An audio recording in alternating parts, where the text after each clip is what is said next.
ఆనాడు బీఆర్ఎస్ ప్రభుత్వం మంజూరు చేసిన 1070 కోట్ల రూపాయల పనులు మీరు రద్దు చేశారు, అర్ధాంతరంగా పనులు నిలిపివేశారు.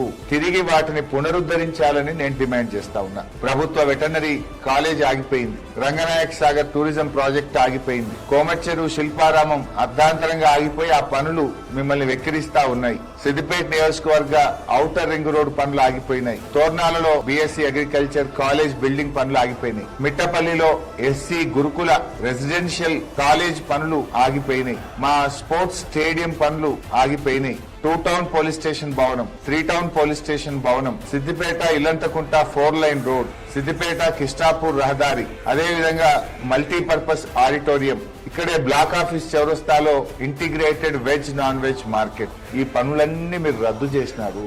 ఈ పనులలో కొన్నిటిని మీరు కొడంగల్కి ఎత్తుకపోయింది. సిద్దిపేట వెటర్నరీ కాలేజీ కలెక్టరేట్ పక్కనే హెలికాప్టర్లకి వెళ్ళి చూడు, పిల్లర్లు నేను ఎక్కిరిస్తాయి. అది సగం పనులు అయినాక ఆ కాలేజీని నువ్వు కొడంగల్కి ఎత్తుకపోయినావు. ఇది ఒక ముఖ్యమంత్రికి చేసే పనే?